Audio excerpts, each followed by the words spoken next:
to Off Limits. Liberal, irreverent, and really, really gay.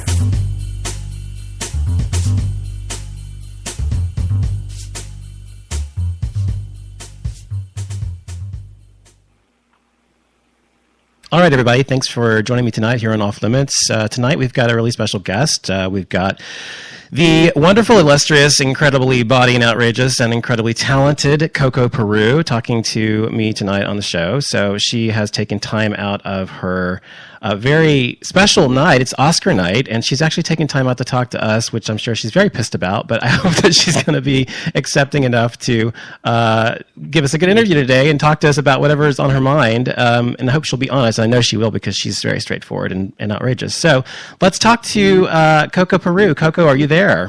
I am here. Hello. Hi, how are you? I'm well, thank you. Thank you so much for doing the show. As I said, I know that we're interfering with your Oscar night, but I appreciate you taking the time to talk to me briefly. So thank you so much.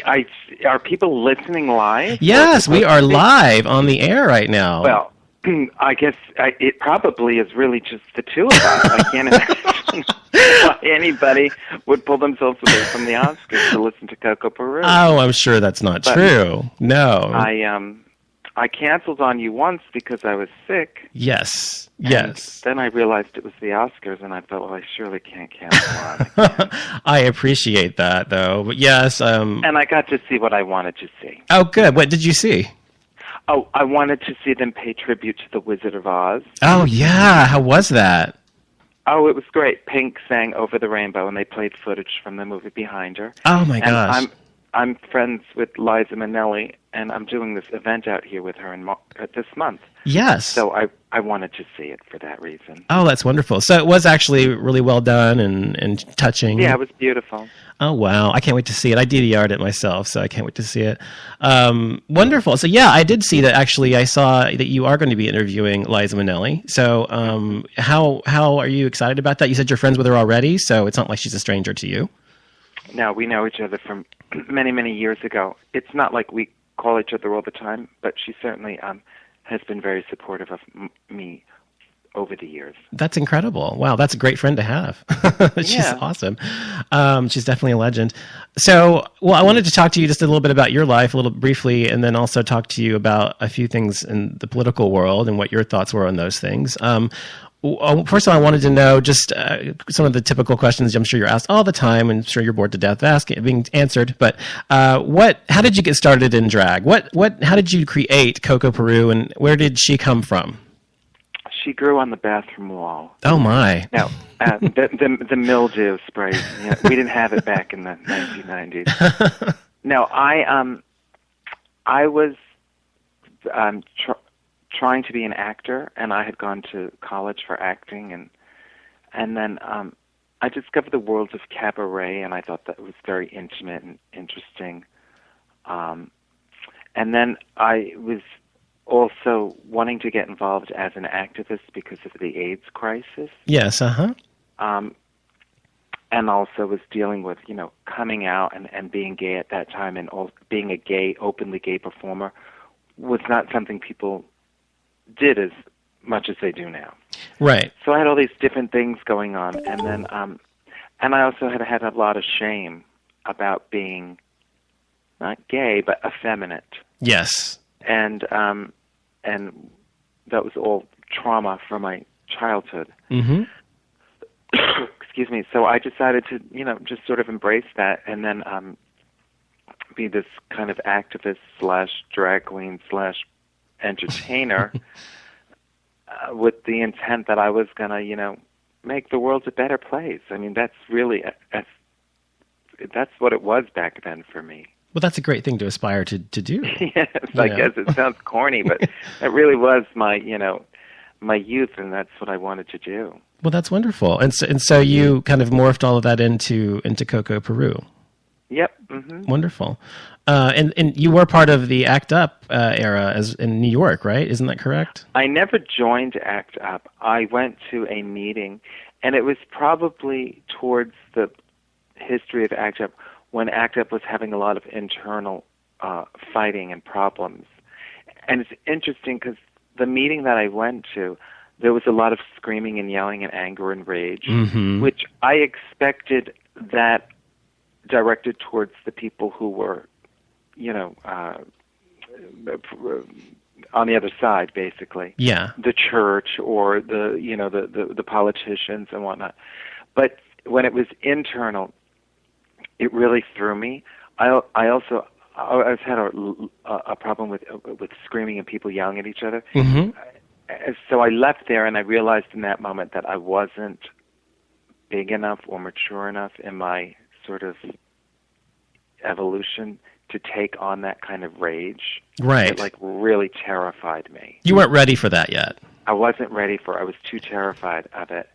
And I left there feeling completely defeated. But it did get me thinking, what can I do? How can I change people's minds about who we are? Yes. And I thought about storytelling. That like the way I always got involved and got to know people was I would listen to their story. So I decided I was going to be a storyteller. And then the drag came out of this thing where I happened to be reading a book at the time about Native Americans and how they had a third gender. And I thought, wow, that's probably what I was supposed to be, like growing up. Interesting. Something other. Yes. So then I started writing it from this point of view that I was this third gender, and then and it all came together in that way. But it was inspired a lot by not becoming a member of ACT UP, but still wanting to do something that mattered. Gotcha. And yeah, and that's what I'm saying. I mean, the fact that you actually took your experiences and have actually put them into something so productive and so well loved in the gay community, especially, is wonderful. I think that's an incredible feat and something that you should be, and I'm sure you are very proud of. And I think that's why people love you so much, because you are pretty. To me, that's one of the things I was going to ask you. To me, you're not just a drag queen. And although there's nothing wrong with that term, and I'm sure it's fine for you, but I think that to me, the difference between you and a lot of others, drag queens or performers, is it seems to me that you have something to say more than just being fabulous or just being, beautiful or looking great. You actually say something meaningful. And so I think that must be where that comes from. Would you agree? Yes, I mean, I love drag, and I love anytime a guy puts on a dress and wants to express himself, whether they're trying to say something or not. But for me personally, it was about finding my voice and being able to talk about things that I thought were funny, but also that had a point of view. Right. So that's what drag has always been for me. Wonderful. And then, I did a movie like Trick, where my character was this mean, bitter drag queen. But still, one of my goals, when I first saw my first gay movie and how it impacted me, I had that fantasy of like, someday I want to be in a gay movie that impacts other young people. Yes. And then I got to do Trick, and it just celebrated its 15-year anniversary out here in Los Angeles. Yes. I have a screening of it in New York this month as well, I think on the 22nd. But I didn't get to go to the screening because I had a show here in Los Angeles, but the director and some of them, they were talking about how so many people got up to like sort of testify what that movie meant to them in their coming out process. And yes. I get emails from people too. So like that dream came true. I got to be in a gay movie that impacted people's lives. Yes. Whether or not it was, in the way you thought. I was a stereotype, or people will say I was a stereotype, and still I thought I thought I was funny. Yes, it was funny. It was hilarious. And speaking of Trick, and so yeah, I was going to mention that it's the 15th anniversary of that movie, that film, and it absolutely has impacted a lot of gay people, men specifically, I think, and I think it was groundbreaking at the time in a lot of ways, and your character as well. But I think, do you think that that experience really catapulted you into the public consciousness beyond just what you were being known as before that? Yeah, I was only known in New York. Yeah. And only known to those people that took the time to see my shows or read a review of me in one of the major papers. But I wasn't known outside of really New York City, or the tri-state area, as we would say. Right. And when Trick happened, that just sort of, yes, I was, all of a sudden I was recognized. In fact, I was out here in LA when it was released, and I went to the Halloween parade, and people thought I was someone dressed as Coco Peru, and they didn't really believe that I was Coco Peru. Wow. And I thought, it was a really magical time for me. We all fantasize to get those sort of accolades. And listen, I'm very aware it was an independent movie that was popular with gay people. I don't think it was like a big public thing. But right. Certainly within my community to be recognized absolutely and praised was wonderful. And to this day, people will say to me, "You must be so sick and tired of hearing this, but I loved you in Trick." And I tell everyone, I'm never sick and tired of hearing that. Yeah. A compliment is a compliment, and I'll take them away. How gracious. How gracious. I agree. Well, and I heard also in that movie that you had, didn't you actually write some of the lines, or some of the lines came from you or something? Yeah, like when I was fortunate that Jim Full, actually I wasn't in the movie when it was first written, and I helped Jim Full, who ended up directing it. I helped him audition people for the first reading of it, where they were trying to get people interested. And I was reading all the different roles against the other actors auditioning. And when we were done, Jim Fall turned to me and said, "Would you read the role of Catherine," which is who Tori Spelling ended up playing. And I said, "Sure." So I read it for the thing. He explained that it would be played by a real woman if the movie ever got made. And, well, the one comment everyone said was, "You got to keep the drag queen in the movie." So Jason Schaefer, who wrote Trick, and Jim got together, and Jason wrote a monologue for me, and then was big enough to allow me to rewrite it. Oh, wow. So that it was really my voice, and I pulled some, like the "It's Big, It's Beautiful, and You're Gonna Love It" was actually something that happened to me one night in my stairwell of my apartment in New York City. So it's just, I just threw all in this stuff. And they let me do it. Both Jim and Jason thought it was funny, and they said, "Sure." Incredible. Well, that just shows your breadth of talent, that you're talented enough to be able to do that, even though you pulled it from something that happened to you. That's still talent. That's great. Well, most of my monologues, I should say, all of my monologues in my one-person shows are autobiographical, and that was another thing that when I started, people didn't. That's why I stood out from the crowd, because I was a drag queen that was telling autobiographical stories. No one had really ever done that before. Yeah, it's a new thing. Yeah, and so I was pretty special back in the early '90s when I first started. And I also, in my first show, I did a monologue about AIDS and whatnot, and that was it was very serious back then. And I mean, it still is, but sure, I know what you mean. Back then, it was so people were walking around dead, looking like they were not, like they were a day away from death, and often they were. Right. And so I got a lot of recognition back then for that as well. That I was political and talking about issues.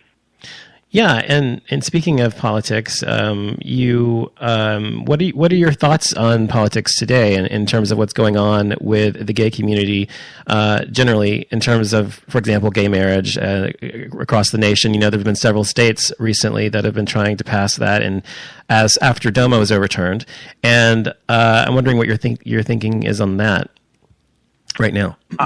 I think the tide has turned, and I do think. As much work as there is yet to be done, I see the momentum of it happening. And, these younger kids today, they have access to the Internet, so they can find support. That whole "It Gets Better" campaign. There's something, there's places for these kids to go to feel less alone. Right. And also, I have 13, 14-year-old straight girls that follow me, and this is the future. So I feel hopeful. I don't feel like I feel like the people who are holding out against us are kind of a dying breed. Yeah. I don't think that means you can relax and sort of just believe that it's all going to happen and it's going to be rosy. But I do believe that. I mean, let's say this, when I was young, I would have never believed that I would be married and it would be legal. that's just like, it blows my mind. Right. Yeah. It's incredible, isn't it? I mean, yeah, as a child, did you ever think that you'd be able to grow up and marry a man? I never thought I'd have, seriously, I was a very depressed child because I saw no future except a fantasy. Yeah. Yeah. None of it was real. I knew, on some level, I knew that my future, anything that made me happy, was just fantasy. It could never happen. And that was devastating to me as a kid. Of course. No wonder you were depressed. It was horrible. Yeah. And and then as a young adult, when I finally did come out, I joined this group, Gay Men of the Bronx, and there was a very old, I don't think he was very old, but he was an older gay man, and he was very cranky, very bitter, not a pleasant person to be around. And one night we had to go around the table and tell our, a story about ourselves. And he talked about how in the 1950s he had a boyfriend. They lived in separate apartments. No one knew about them being boyfriends. Their families didn't know. Their coworkers didn't know, nothing. And his boyfriend was gay bashed and murdered. Oh my! And the police didn't care. It was kind of, there were no hate crimes back then. Nothing. The police probably figured he deserved it. Yeah. And this gay guy that was telling the story talks about how he had to go to work the next day and pretend like nothing happened. Oh, gosh. He had to, get on the phone with his family and talk like nothing happened because they didn't know he was gay. They didn't know about this boyfriend. And he just had to swallow that. And I thought, unbelievable. Oh my God, suddenly I felt such compassion for that bitter man. Right. He changed, and that's the power of storytelling and telling your story. Absolutely. And it does change your mind and how you feel about people. And I thought, my God, look how far we've come, and that was back in, 1990 or 1989, whatever it was. And here we are all these years later, and look how far we've come since then. So that's kind of the way I look at it. In another 20 years, we'll come even further. Absolutely, absolutely. And have you heard about? Having said that, sure? I do want to say I have no interest in assimilating or losing our edge and what makes us funny. And I always thought, I wonder if we become totally milquetoast accepted, do we lose something? And I don't know the answer to that. That's a smart question. Because I think that's part of what, as you said, that's part of what gives us our edge and makes us unique, different, and witty, and all the things we are, which I think a lot of times makes us... The survival. Exactly. Yes. Gave us that, that edge to survive, to be witty, to make ourselves laugh at even the painful things. And I hope that doesn't get lost. And when I see some of the stuff out there that gay people watch on television... the younger generation sort of celebrating it, kind of. Like what? Please be specific. I'm not going to say. Alrighty then. Okay, that's fair. Well, yeah, and I agree with you. I think that's an incredible observation, and hope you're right. Hope things do remain the way we are, so to speak, in the best of us anyway. And what about? I think they will. Even the gay kids today, they are funny. They make me laugh. Absolutely, I love the younger generation. I think they are funny. I agree. I absolutely. They write these silly things on my wall. I have no idea what they're talking about half the time, but I love them. Oh, well, that's nice of you to be so loving and accepting of all of your fans, even when they're different than you are. Can I tell you? I just had a fan write me today while I'm watching the Oscars, asking me a question. Yeah. Of when I leave the earth, when I pass, am I? He goes, this is an odd, probably a weird question for you, but when you pass and leave us, will you be buried as Coco, or will you be buried as yourself? Oh, really? Can you believe someone is sitting at home thinking about that? So I wrote back to him, I hope to be a big pile of ashes with a few sequins thrown over it. Oh my God! Wow. Well, they must really love you to care so much. I know, to think. But I just thought it was so funny that someone would think it and then have the nerve to write. Yeah, well, they must think about you often, Coco. That's nice. Yeah, I should be grateful. Yeah, you should Someone's be thinking grateful, about yes. me, even in death. Well, I was thinking also about earlier when I was asking you where Coco Peru came from, the look that you have, which is quite Brie Vandekamp, I think, from Desperate Housewives, which you came before that, but I'm just saying. It's very similar. Where did that look come from, the specific kind of oeuvre that you have about yourself? When I created Coco, actually, I have to say, like, I look back now and I think, I looked really pretty back then, But I wasn't going for real back then. Back then the drag queens in New York were very clownish and over the top, and my intention was to set myself apart from that. So I decided I was just gonna do the opposite of that whole clown thing and just sort of go for this. I'm talking about the club kid drag. I understand. Not the sort of the imperial court. I wasn't involved in that aspect, but so I decided to just do my basic idea was less is more. Mm-hmm. Less sparkles, less jewelry, less everything. But I did have big hair, and the problem with having big hair is it's a pain in the ass to take care of. Yeah. So basically, because I'm lazy when it comes to that stuff, like because hair and makeup is not interesting to me. I don't enjoy it. So I just I went out and bought a wig, and I said to something, and it was like that girl look, and I just immediately knew this is me. This is my look, and I loved silhouette. I'm sorry, there's another call coming through. I'll ignore it, but that's what you're hearing. Oh, no problem. I loved the silhouette of my long sort of body and these long gowns I would wear at that time with that sort of just little flip. Yes.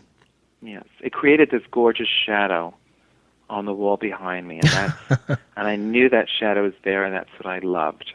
It's like iconic almost now. Yeah, it's so weird, but that to me, like, that turned me on. In the same way, back when I started, you could smoke in the cabaret clubs, and I would look up during a song, and I'd see the light, the can, the light in it, and you just see the smoke swirling up around it. And I thought, oh, that's so glamorous. I was probably breathing intensive cancer. Yes, well, I loved it. That's hilarious. And also recently I've seen you wear different wigs and look a little different. Your shorter hair, kind of a bob or something I saw in one thing. I did a show called She's Got Balls, and in that I wear a short bob, and people freak out about every time I change my hair. For good and bad? Yeah. Oh, yeah. Yeah. And that's the other thing. I just, even tonight with the Oscars, it's like people just write the cruelest, meanest things about people. Yes. But it's like, some of it's not even witty. Yes. Yes. It's just mean. Yes. I'm lucky. I mean, people aren't that mean with me. A couple of times I've had to scold a couple of fans. Yes. That I just feel like, listen, I don't even know you, and you're out of line. Mm-hmm. But I am amazed at how people have such a reaction to change, and so I think it's... But the bob for me was just a sassier look, and my last show I was very sassy in it. Yeah, and so it made sense, right? And listen, my mother always says, as a woman gets older, she needs to keep her hair shorter. So, really? Yeah. There you go. And speaking of getting older, you're getting older. Don't want to bring that up. So as you're getting older, what things are you discovering about age that you just love so much, or maybe you don't like so much? I don't love photos anymore. Yeah. That could be hard, huh? It's hard. Yeah. Yeah. And thank God for Photoshop. Hello. Well, that for sure. Yes. But it is shocking when you stop. It's like you sort of remember yourself in your 30s. That's kind of like where you... And you freeze it in your mind. You freeze in your mind. Exactly. And then you look back and you go like...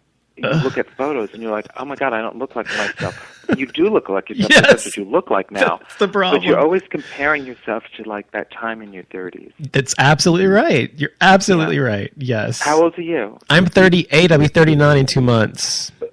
Well, enjoy it because it's downhill from 40. No shit. Thanks for telling me. I know. My eyes went at 40. Oh God, I'm so frightened. It is bizarre. It is bizarre. Your muscle tone just is like, wait, what? I looked in the mirror and I saw, is that a jowl? What? Oh yeah. What is I that? used to drop weight. I'd be like, I gained 5 pounds. I got to lose it. 3 days later, it'd be gone. Yes. Now it doesn't. It's not only that it takes longer. It just doesn't go away. It just stays there. Yeah. Yeah. Unless you're like going to the gym every day. I'm not one of those people. Well, unfortunately, I'm not one of those people, and if I don't work out, I definitely would balloon up. My husband, on the other hand, is one of those lucky assholes. He's 45 years old, and he can eat whatever he wants and stays as thin as a rail. I hate him. Mm-hmm. Is your husband that way, or is he? People. Is your husband that way, or is your husband more? No, my husband isn't that way, but my husband is, I think, very, very good looking. Yes, well, that's good. And when I met him and we were both young, I at that time had a nice, average body, but nice. But he had a rockin' body. Yeah, yeah. And I was like, how did I get so lucky? So but he was a runner, and now he swims. So he oh wow, he stays fit somewhat. Then that's good. But how did you meet him? I heard you met him on a beach or something like that. Is that right? I met him on a beach. Yeah, we were.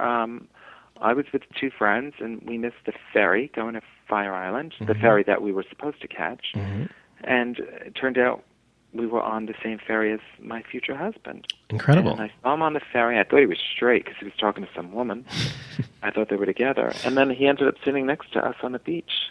Wow. And I went over and said hello, and he was naked, and I thought, that looks really, really yummy. And that was it. We ended up talking for like 4 or 5 hours there on the beach. Wow. Is he American or is he European? No, he's from Spain. He's Spanish. Okay, wonderful. Wow. Spain. Nice. Very nice. Yeah. Okay. In fact, that's where we were married. Oh, really? Spain. Mm-hmm. And is it legal in Spain to be married? It is 100% legal across Spain. Incredible. So now that you live in Los Angeles, correct. It is legal here as well. Yes, that's fantastic. That's fantastic. Yeah, Schwarzenegger, right before he left, signed a bill to acknowledge those people that married during the first time, the time it was legal to get married. Anyone living outside of anyone that got married in another place where it was legal were to be recognized as legally married here as well. Wow. It's all very confusing still. It is. A lot of people are still very confused. We never, when people were saying we had to get remarried, other people were saying, no, you don't have to get remarried, do not get remarried, and you'll just make it more confusing. So it's an interesting time to live in, because when laws change and things change, you sort of, it's wonderful, but you kind of don't know where you stand. Yes, that's right. And it's very confusing, and it's also with taxes and everything else, it can be really crazy. Exactly, yeah. Yeah, I understand. I've gone through the same thing, so I understand. Well, I was also, one of the things I love about you that you've done is your little videos that you do. Like you did the Tea Tamer tea video. I know, those are so silly. I do them because they make especially the younger kids laugh. But I mean, it makes me sad that they can't see my real shows. Yes, it makes me sad. I can't see your real shows because you're never here. That's where my heart is. Yes, that's where I really speak my mind, and I just think the kids would love it because I'm outrageous, but I'm speaking.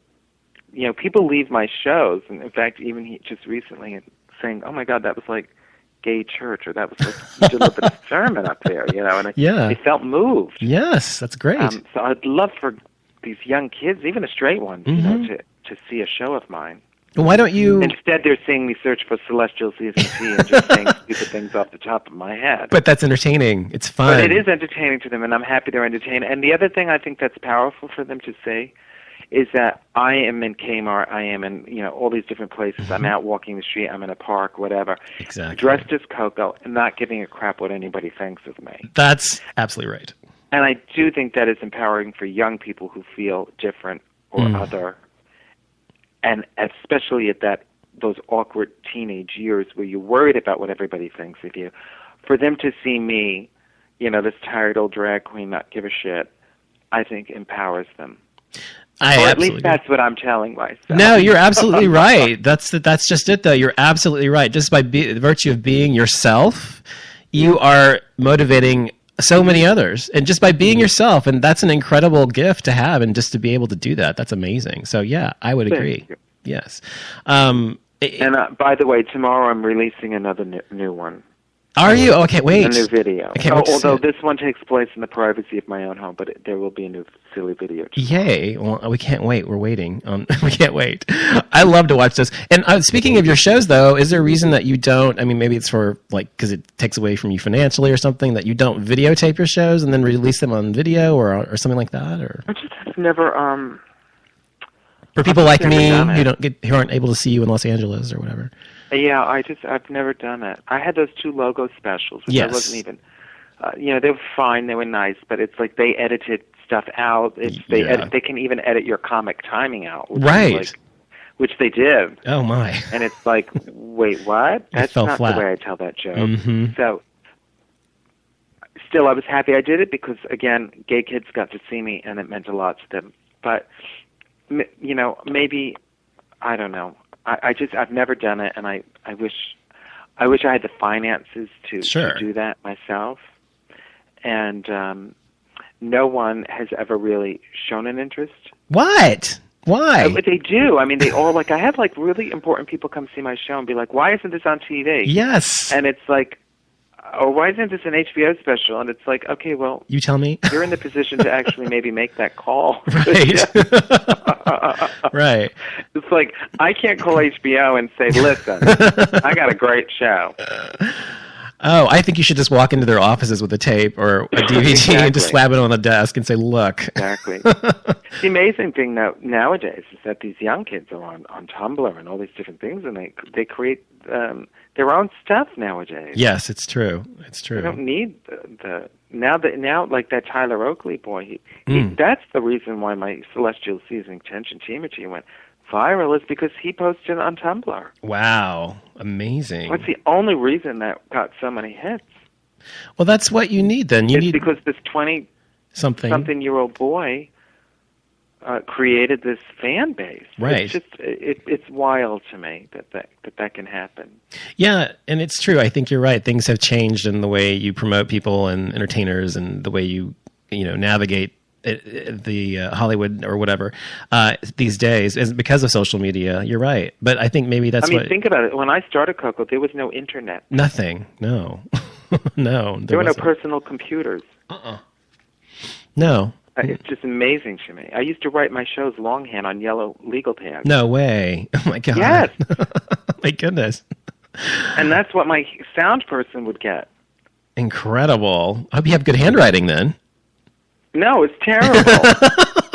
The cues that they needed, that was basically what was low, they could read. Right. It was just, it was crazy back then. And all my sound cues were on cassette tapes, and I had to wind them up with the pencil right to where it started. Oh my goodness. And there was a cassette tape for each different sound cue.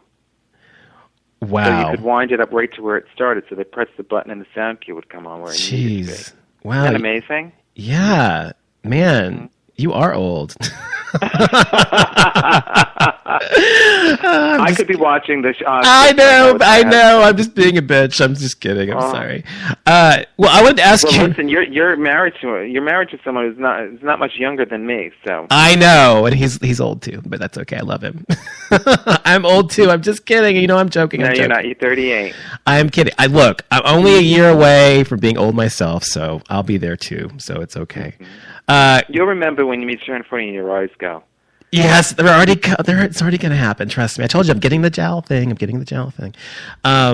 Girls Will Be Girls. I wanted to talk about that if that's okay.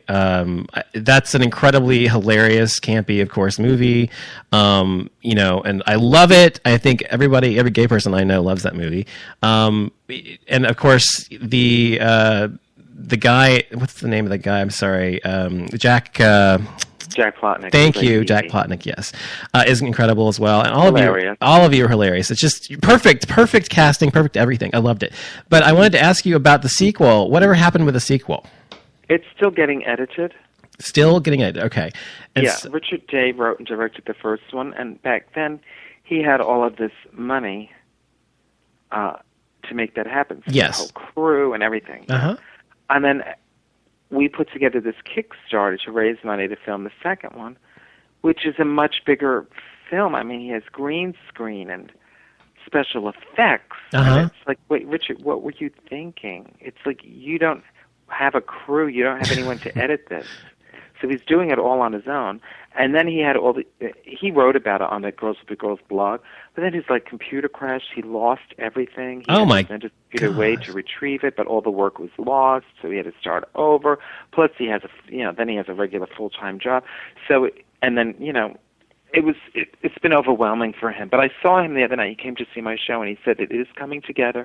He's got new equipment and everything that makes it go along a lot faster, so it's not as painful and depressing. So he seems re-energized about it. Okay, well, good. We'll see. Good. So hopefully, eventually, it will come out sometime. Yeah. Okay. Probably when you're my age. When I'm old. When you're old. When I'm old. I'm already old. I'm already old. Exactly. I'm already old. I should never have said that. I'm so sorry. Anyway, what do you think about the when you're talking about Girls Will Be Girls, though? Why do you think it's so popular? Why do you think people love it so much? Well, I think people. I mean, it's not a perfect movie. No, but that's okay. It is.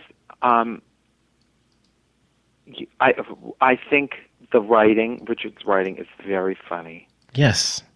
I think the three of us actors in it, mm-hmm. we're all friends, mm-hmm. and we all respect each other's talent, and we all knew when it was the other person's time to shine. Do you know? We respected each other. Right. Uh-huh. And we loved working with each other. So I think that kind of energy comes through in it. Yes. But I also think people, when they pop in a movie about, that stars three men in drag, they expect it's going to be sloppy. Right. And it wasn't. No, it was awesome. It was awesome. But even the fact that it's not perfect, I think, is part of the charm. You know what I mean? Yeah. Yeah. I mean, literally, that was Richard. I mean, Jack and I were asked to do a benefit together out here. Mm-hmm. And I was asked to host it. And then they asked me if I wouldn't mind hosting it with this guy named Jack Plotnick, who does the character Evie. Yes.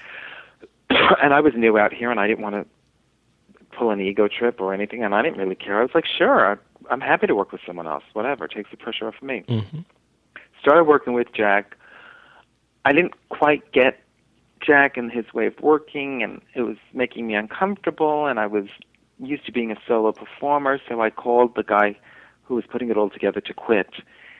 And when I called him, I said, how are you? And he proceeded to tell me some horrible story about something that was happening in his family.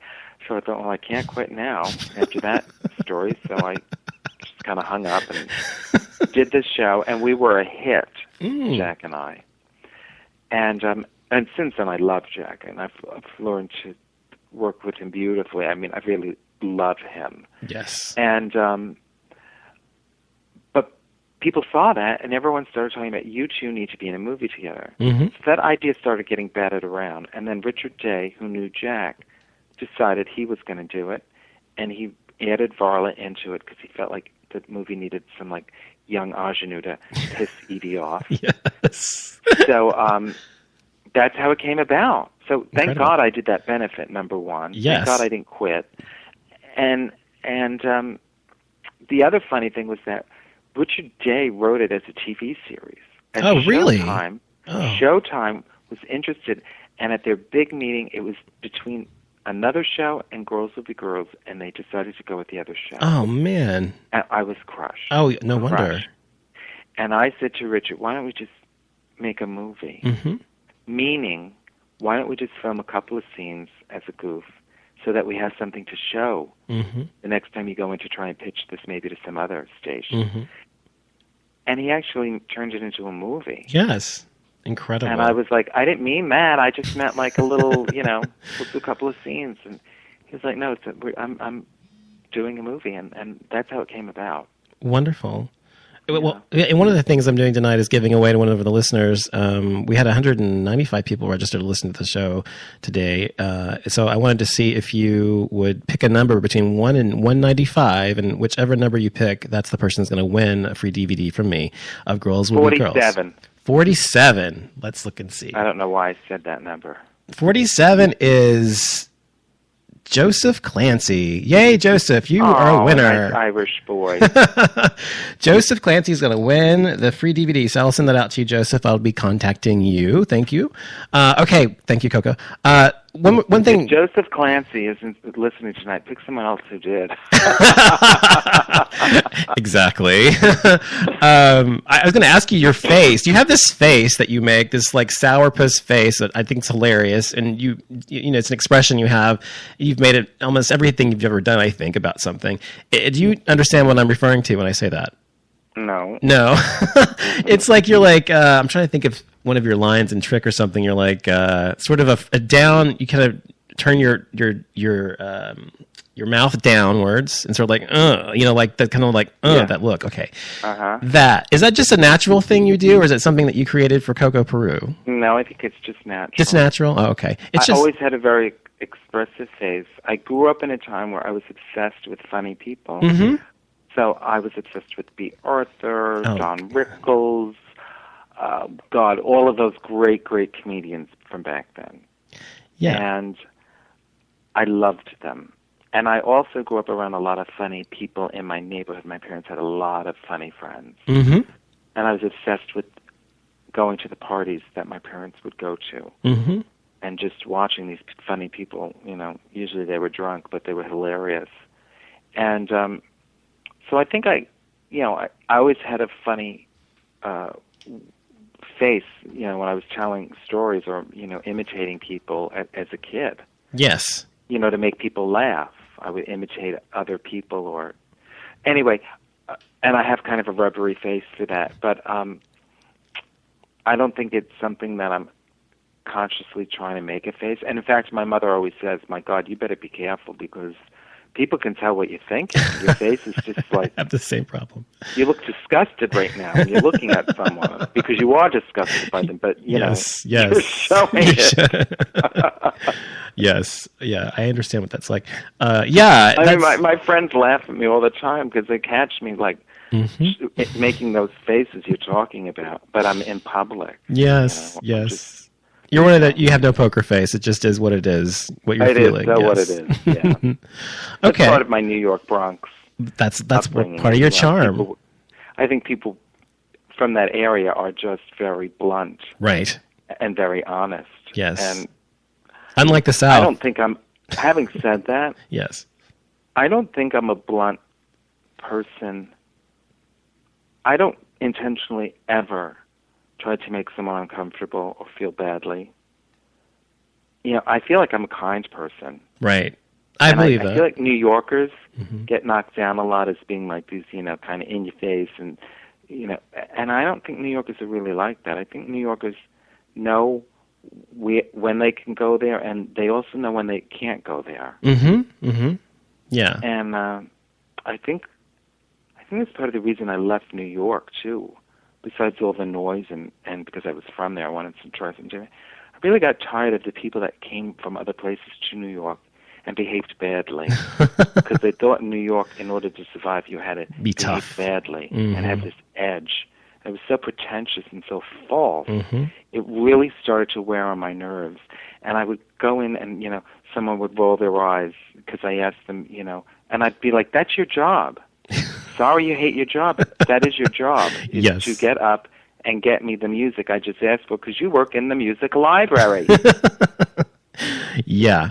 Right. And I got so sick and tired of it, as a native New Yorker. So Anyway, I don't know why I just went off on that thing. That's okay. No, it's interesting because I think you're right. And also, you said, in New York and the Northeast specifically, and New York specifically, I should say, I agree with you. People are just far more direct or whatever, but it's not necessarily meant in a rude or mean way. It's just being honest and forthright. And unlike the South, which I'm from, which is incredibly different. It's very facade. Don't get me started on the South. I don't understand it. I don't get it. I celebrate it, but I don't always get it. Yeah, well... I mean, I love performing down there. The audiences are great. Yeah. But I just, sometimes I listen to the way those women speak. Darling, what's wrong with the way they speak down here? Totally ripping someone apart. It's just... Bless your heart. Yeah, they'll say, bless your heart. Mm-hmm. Yeah, I know. Isn't it horrible? I was in the airport recently, and these two women were ripping apart somebody, and they kept saying, bless her heart. And I thought, that doesn't make things better. She's as ugly as a... doesn't make what you're saying better. She's as ugly as a chihuahua, bless her heart. I mean, it's exactly. That's the Southern way, unfortunately. Yeah. Okay, well, just a couple more questions. I got a couple fan questions for you, too, and that's it. I wanted to ask you... Where do you live? I live in Dallas, Texas. Oh, I've performed there. I love it. Yeah, you were here a couple of years ago, I think, but I wasn't able... I've done it. I've done 3 shows there. What the hell? What's when have you been here? I've been here my whole life. It's a couple of years ago. A couple of years ago, I know you were here. 2011, I think, or something. I've been here. I've been there like 3 times to the Rose Room. It's fabulous. Oh my God! Well, when's the next time you're coming back? Well, I don't know if I'll ever come back. Okay, well, that's too bad because I'm sure we loved you here. I did. I always have a good time. Yeah, Dallas is a city. It's great. It's so much fun. I love it there. I went to that cowboy bar right there in the Roundup. Uh-huh. Oh, it's fabulous, and they were all dancing. I loved it. Yes. I love cowboys. Are you kidding me? Yeah, well, who doesn't? Lady Gaga. I have a beaver shirt. You do? Gas station. Oh, do you really? What's it called? I don't know, but it says it's a beaver. Yes, I know exactly what you're talking about, but I don't remember what it's called. Yeah, It's where they sell guns, knives, and a lot of beef jerky. That's right, and you can. In addition to gasoline. Gasoline, exactly. Oh Lord. Welcome to Texas. Well, I had a question from some fans, 3 or 4 questions from fans I wanted to ask you. The first question is from Jeff Shu. He says, my question for Coco is, I was listening to a certain podcast out of Chicago that you have been on multiple times, and the host had on a certain New York-based drag performer, who is known for her huge blonde wigs and hateful onstage performances. In the course of the interview, this person stated that people of faith are stupid and mentally deficient for believing in the existence of God.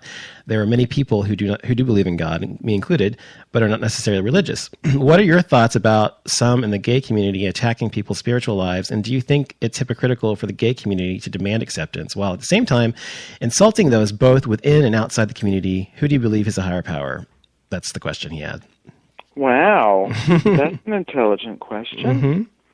Mm-hmm. Well, listen, I think when it comes to religion, it's such a hot button, and personally, I was raised Roman Catholic. Mm-hmm. It was a very bad experience for me. And when I went away to college, they did offer a mass on campus, but I was always sleeping through it because I was having too much fun staying up all night. So would always miss it. And the more I missed it, the more I realized, boy, I feel so much better about myself. Yes. And then I hated religion. Mm-hmm.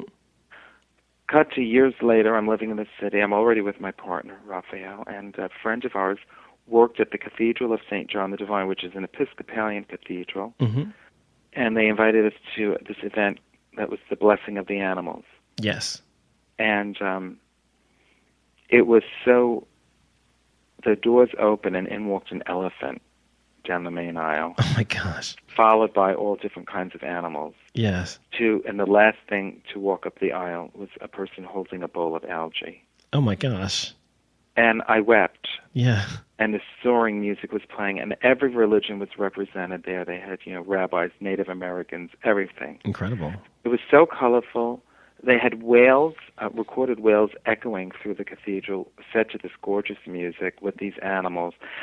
And I wept, and I wept, and I wept. And they even had a gay Keith Haring triptych a whole section of the, not a section, but a little apps type, I forget what they're called, dedicated to the gay movement and AIDS and whatnot. And I thought, okay, there's something here for me. And I started to think about religion or at least Christianity in a different way. Listen, I still have problems with a lot of it, but I'm not one of those people that thinks people who believe in God are ignorant. My mother lost a child, and if it wasn't, my sister, and it was the church and it was my mother's faith and her prayers that got her through that. Why would I ever take that away from her? Right. Now, if you're going to stand there and ridicule me for being gay and use God's name, well, then I don't really understand the God you believe in. Thank you. But if you're like my mother, and she finds comfort in that, and I call my mother before my shows and I say, "Ma, tonight's my show. Say a prayer for me." It's just, whether it's an energy thing or whatnot, I don't know. And that's kind of the great thing about God in religion and whatnot, is that it is a mystery. We're not supposed to know. And I've always loved mysteries, so that's kind of the way I look at it. Wonderful answer. Nice answer. Okay. Thank you, Jeff Shue, for that question. Next question is from Norm Cox. He says, what is it like to know that you touch so many people and have and will change many, many lives to the best? Just by being you. I haven't touched that many people, Norm. Well, anyway. I mean, come on. There were those dark rooms back in New York, but I was careful with what I put in my hand. Yes. But what I will say is I do know Norm from here in Los Angeles. Norm has seen my shows. And and I know Norm has been touched by my shows because he's expressed it to me personally, and he's expressed it beautifully to me. How do I feel about that? I feel blessed. I feel lucky. I can't believe that, knowing who I am as a person, that Coco gives me this voice to speak out and to say how I feel, and you can feel the energy at my shows when I can feel the audience going there with me, and it's really exciting. And recently I had a guy leave my show down in Mexico, and he said, I've seen so many shows in my life. He was an older man. And he says, but yours is the first show where I've ever left feeling really good about me. Oh, wow. Wow. So, of course, that feels great. Of course it does, yes. And sometimes I feel like it's hard for me to hear that because I feel like I can't take it in because of my own childhood damage and feeling not worthy and that early shame. Yes. And, it is hard for me to take it in. Have you learned, has that improved a little bit since you've gotten, as you've aged and gotten older and been in this industry? Well, it's improved to the point where I can say thank you. Right. Without going, oh, come on, stop it. Yes. And so, and making them feel badly for compliments. Receive the compliment. You can receive I can receive them better now and really look in someone's eyes and thank them. Wonderful. Okay. Yeah. 2 more questions from them, and then we'll wrap up. There's a question from Danny B. He says, by the way, he loves your Feeling Good cover. And he says, how does he come out to his bigoted family? He wants to know how Coco Peru would advise him to do that. Oh, God. I wish I knew how old he was. Let me see if he's still in the I'll show. tell you how I came out to my family. Okay. And I know it's ridiculous to think that I ever had to come out, but I did. I went to the gay bookstores, and I don't even know if those exist anymore, but you can certainly find books online about coming out to your parents. And I did find that so helpful because they were written, one was written by a parent, and I think it was called Coming Out to Your Parents, and they might seem sort of old, but there's probably new ones now, I don't know, but the most important thing for me was I had to learn that if they rejected me, I had to have a support system set up already. Yes. So I had to have friends or other family members, but certainly friends that were going to be there to catch me if they rejected me. I also I wrote out everything I wanted to say to them, and I rehearsed it because I didn't want to appear weak. And I didn't want to appear sad and crying because that would give my parents the like, well, see, you're not happy, or see, this is confusing for you. So when I came out to them, I was very direct. I was very, it was emotional, but it was an emotional thing, but I was direct and I knew what I had to say. Right. So maybe that's my theater background of having to rehearse everything, but I did find it valuable to do that, and the book told me to do that, and I did it. And then the other thing was I was prepared to let them say stupid things because they're, yeah, and just sort of not react to it. Right. And escalate things. Right. I was able to, and my parents were great. I'm not saying they, but I had to prepare myself that if they said stupid things or asked stupid questions, to treat them with respect and not have it, not let it escalate into anything. Not react at that moment. Not react. Yeah, to really like be mature, allow them that I was now going to be the parent basically, and I was going to have to educate them. Right. And that's why I think you have to like really be in that secure place and have a group of people to back you. I think and then address it with them. Yeah, I think that's perfect advice. Well, last question from the listener would be from John Patton. He wants to know, Coco, I've only been out for 2 years and I really want to get involved in something bigger than myself. So do you have any suggestions or ideas on what organizations I could join or what I could do to be more involved in the GLBTQ community? Wow. Well, I don't know where this person lives. He lives in, I actually can tell you, his name is John Patton. He's a listener of mine. He lives in Georgia. He lives in Georgia. Oh, well, Georgia has a huge community. In the middle of nowhere. He lives in the middle of nowhere. Yes. Okay. Well, first things first, sweetheart, you got to get to Atlanta. That's what I told him. Yeah, I mean, I don't know what to tell you if you live in the middle of nowhere. Go plant a tree. But I mean, I certainly think you can volunteer. I don't know about like how do you do things online if you're Maybe he should just start his own. Maybe he should just start his own. Start a blog about what it's like to live. There you go. In a small town. Yes.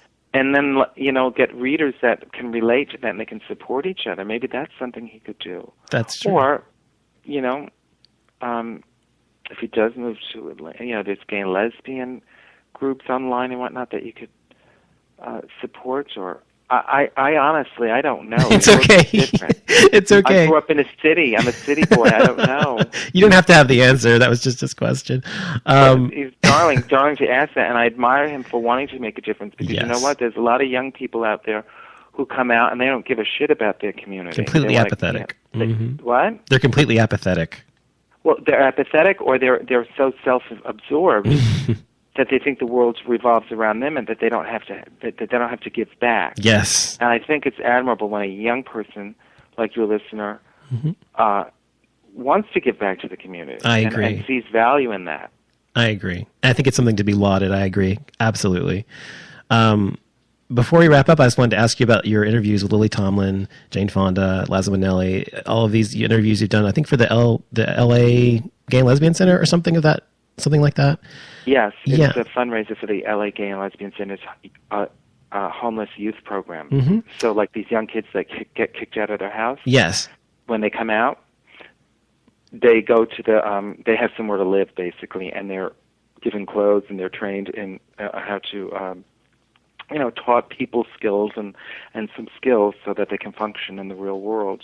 Incredible. And taught things that their parents obviously were not capable of giving them. Yes. It's a wonderful, wonderful program, and these kids are adorable. I look at them, how could anybody kick that precious child out of their house? Yes. But they do. They do. And that's why I would tell your other listener that if he's not in a place where he can survive on his own, he doesn't have to come out yet. Right. He's got to make sure the timing's right. He doesn't want to get kicked out of his house. That's very unless important. He has a facility or somewhere where he can go.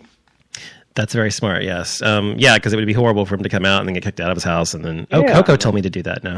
Exactly, yeah. wanted to tell you that thank you so much for doing the show. I know that you had to take your time out, an hour of your Oscar show, missing I don't care. missing Whoopi and missing everybody else for some fag. But anyway, I appreciate you taking time out to talk to me anyway. And thank you. And listen, I just want to let you listen. Yes. Do you have any listeners in New York? Oh, all over the country. Absolutely. Oh, listen, I'll be in New York May 12th at Birdland. I'll be in San Diego March 13th. And March 16th and 17th in Palm Springs. March 29th up at the Castro Theater with the Queens of Comedy. Wonderful. A bunch of other drag queens and myself.